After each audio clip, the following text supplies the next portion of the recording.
தமிழ்நாட்டின் பல்வேறு இடங்களில் நடைபெற்ற நிகழ்வுகளை விரைவுச் செய்திகளாக இப்பொழுது பார்க்கலாம்.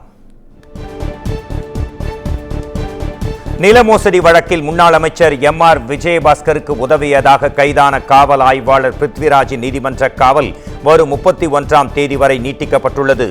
நில மோசடி வழக்கில் அதிமுக முன்னாள் அமைச்சர் எம்.ஆர். விஜயபாஸ்கர் கைது செய்யப்பட்டு சிறையில் அடைக்கப்பட்டுள்ளார். இந்நிலையில் அசல் ஆவணங்கள் தொலைந்து விட்டதாக போலி சான்று வழங்கிய வில்லிவாக்கம் ஆய்வாளர் பிருத்விராஜ் கைது செய்யப்பட்டார். 2 நாள் காவல் முடிந்து நீதிமன்றத்தில் ஆஜர்படுத்தப்பட்ட பிருத்விராஜை வரும் ஜூலை 31ஆம் தேதி வரை நீதிமன்ற காவலில் வைக்க கரூர் மாவட்ட நீதிமன்றம் உத்தரவு பிறப்பித்துள்ளது. திண்டுக்கல் மாவட்டம் கொடைக்கானல் தங்கும் விடுதிகளில் நடைபெற்ற சோதனைகளில் கஞ்சா மற்றும் போதை காளான் உள்ளிட்டவைகள் பறிமுதல் செய்யப்பட்டுள்ள சம்பவம் அதிர்ச்சியை ஏற்படுத்தியுள்ளது. கொடைக்கானலில் உள்ள மேல்மலை கிராமங்களில் கஞ்சா உள்ளிட்ட போதைப் பொருட்களின் நடமாட்டம் அதிகரித்து வருவதாக எழுந்த புகாரை தொடர்ந்து அப்பகுதியில் வருவாய்த்துறை மற்றும் காவல்துறையினர் அதிரடி சோதனையில் ஈடுபட்டனர். அப்போது தங்கும் விடுதிகளில் நடைபெற்ற ஆய்வில் கஞ்சா, போதை காளான் உள்ளிட்டவை பறிமுதல் செய்யப்பட்டன. இதைத் தொடர்ந்து அதிகாரிகள் அந்த விடுதிகளை பூட்டி சீல் வைத்தனர். முல்லை பெரியாறு பாசன கால்வாயில் தண்ணீர் திறக்கப்பட்டிருப்பதால் விவசாயிகள் மகிழ்ச்சி அடைந்திருக்கின்றனர். இந்த பாசன கால்வாய் மூலம் திண்டுக்கல் மாவட்டம் நிலக்கோட்டை வட்டத்திற்குட்பட்ட பகுதிகளில் 1797 ஏக்கரும், மதுரை மாவட்டம் வாடிப்பட்டி வட்டம் சார்பில் 16,452 ஏக்கர் நிலங்களும், மதுரை வடக்கு வட்டம் சார்பில் 26,792 ஏக்கர் நிலங்களும் பாசன வசதி பெறுகின்றன. தற்போது விடப்பட்ட நீரை நம்பி பல்வேறு விவசாயிகள் தங்களின் நிலங்களை உழுது நெற்பயிரிட்டு தண்ணீரை நிரப்பி வருகின்றனர். அதன் ரம்யமான பிரத்யேக கழுகு பார்வை காட்சிகள் இதோ உங்களுக்காக.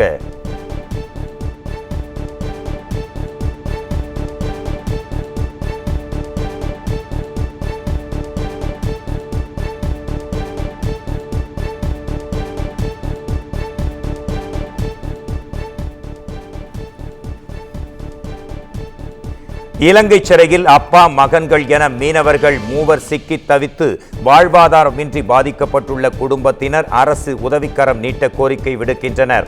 ராமநாதபுரம் சிவகாமி நகரைச் சேர்ந்த மீனவர் ஹரிக்குமார் தனது மகன்கள் பொன் ராம்குமார் ஆகியோருடன் மீன்பிடிக்க அனுமதி சீட்டு பெற்று கடந்த 22ஆம் தேதி கடலுக்குள் மீன்பிடிக்க சென்றுள்ளனர். அப்போது எல்லை தாண்டி மீன்பிடித்ததாக கூறி இலங்கை கடற்படையினரால் அவர்கள் கைது செய்யப்பட்டு சிறையில் அடைக்கப்பட்டனர். இதனால் அந்த மீனவரின் குடும்பத்தினர் வாழ்வாதாரத்திற்கு வழியின்றி பரிதவித்து வருகின்றனர். உயர்நீதிமன்ற மதுரை கிளையின் உத்தரவின் பேரில் நெல்லை மாவட்ட எஸ்பி மாஞ்சோலை தேயிலை தோட்ட பணியாளர்களை நேரில் சந்தித்தார்.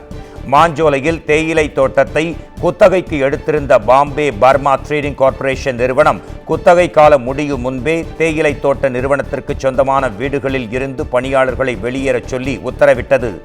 இது தொடர்பான வழக்கில் அங்குள்ள பொதுமக்களின் நிலை குறித்தறிந்து 30ஆம் தேதிக்குள் தெரிவிக்க உயர்நீதிமன்ற மதுரை கிளை உத்தரவிட்டது. அதன் பேரில் மாஞ்சோலை, நாலுமுக்கு, ஊத்து, காக்காச்சி ஆகிய கிராமங்களில் உள்ள மக்களிடம் சென்று எஸ்பி சிலம்பரசன் குறைகளை கேட்டறிந்தார். நிர்பயா நிதியை முழுவதுமாக பயன்படுத்த கோரி தொடரப்பட்ட வழக்கை சென்னை உயர்நீதிமன்றம் முடித்து வைத்து உத்தரவிட்டுள்ளது. பெண்கள் மற்றும் குழந்தைகளின் பாதுகாப்புக்காக மத்திய அரசின் நிர்பயா நிதியை முழுமையாக பயன்படுத்த கோரி தொடுக்கப்பட்ட வழக்கில் தமிழக அரசு சார்பில் அறிக்கை தாக்கல் செய்யப்பட்டது. அதில் நிர்பயா நிதி மூலம் காவல்துறையில் புதிதாக 13 ஆட்கடத்தல் தடுப்பு பிரிவு மற்றும் ஏற்கனவே செயல்பட்டு வந்த 19 பிரிவுகள் மேம்படுத்தப்பட்டிருப்பதாகவும் தெரிவிக்கப்பட்டுள்ளது. மேலும் நிர்பயா நிதி திட்டத்தின் கீழ் மேற்கொள்ளப்பட்டு வரும் திட்டப்பணிகளை விரைந்து முடிக்க நடவடிக்கை எடுக்கப்பட்டு வருவதாகவும் தமிழக அரசு அறிவித்தது. இதனை ஏற்ற நீதிமன்றம் வழக்கை முடித்து வைத்து உத்தரவு பிறப்பித்தது. மேட்டூர் அணையின் நீர்மட்டம் 100 அடியை எட்டியிருக்கும் நிலையில் நாமக்கல் மாவட்டம் பள்ளிப்பாளையத்தில் காவிரி கரையோரம் வசிக்கும் பொதுமக்களுக்கு வெள்ள அபாய எச்சரிக்கை விடுக்கப்பட்டுள்ளது. காவிரி நீர்பிடிப்பு பகுதிகளில் பொழிந்து வரும் தொடர் கனமழை காரணமாக மேட்டூர் அணையின் நீர்வரத்து அதிகரித்துள்ளது. அணையின் நீர்மட்டம் 100 அடியை எட்டியிருக்கும் நிலையில் விரைவில் அணை நிரம்பும் என எதிர்பார்க்கப்படுகிறது. இதனால் நாமக்கல் மாவட்டம் பள்ளிப்பாளையம் பகுதியில் உள்ள மக்களுக்கு வெள்ள அபாய எச்சரிக்கை விடுக்கப்பட்டிருக்கிறது. இதனை முன்னிட்டு தாழ்வான பகுதிகளில் உள்ள பொதுமக்கள் பாதுகாப்பான இடங்களுக்கு செல்ல வருவாய்த்துறையினர் ஒலிபெருக்கிகள் மூலம் அறிவுறுத்தி வருகின்றனர்.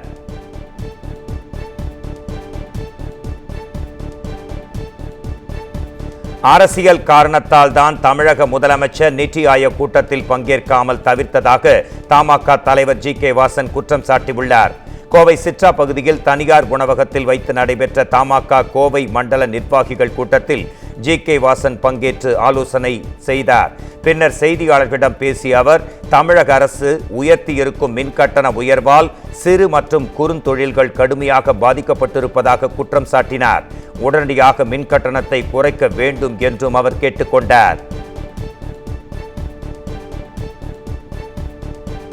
தாம்பரத்தில் பராமரிப்பு பணிகள் காரணமாக ரயில்கள் சேவை நிறுத்தப்பட்டுள்ளதால் பேருந்துகளில் மக்கள் கூட்டம் அலைமோதுவதால் கடுமையான போக்குவரத்து நெரிசல் ஏற்பட்டது. தாம்பரத்திலிருந்து செல்லும் 55 ரயில்கள் பராமரிப்பு காரணமாக இன்றும் நாளையும் ஓடாது என தென்னக ரயில்வே அறிவித்தது. இதனால் தாம்பரம் பேருந்து நிலையம், பெருங்களத்தூர் ஜிஎஸ்டி சாலையில் அதிகப்படியான வாகனங்கள், பேருந்துகள் இயக்கப்படுவதால் கடுமையான போக்குவரத்து நெரிசல் ஏற்பட்டுள்ளது. மேலும் பேருந்துகள் போதுமான அளவு இயக்கப்படாத காரணத்தால் பொதுமக்கள் பேருந்தில் முண்டியடித்துக் கொண்டு ஏறினர்.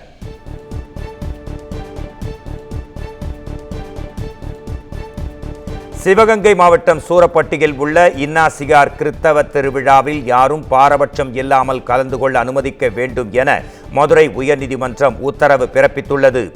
தங்கள் குடும்பத்தை ஆலய திருவிழாவில் பங்கேற்க விடாமல் தடுப்பதாகவும் வரி வாங்குவதில்லை என்றும் சூரம்பட்டியைச் சேர்ந்த மேரி தாக்கல் செய்த மனு மீது நீதிபதி புகழேந்தி இந்த உத்தரவை பிறப்பித்துள்ளார். திருவிழாவில் பங்கேற்பதில் பாரபட்சம் காட்டவில்லை என்பதை காரைக்குடி வட்டாட்சியர் உறுதிப்படுத்தவும் உத்தரவு பிறப்பிக்கப்பட்டது.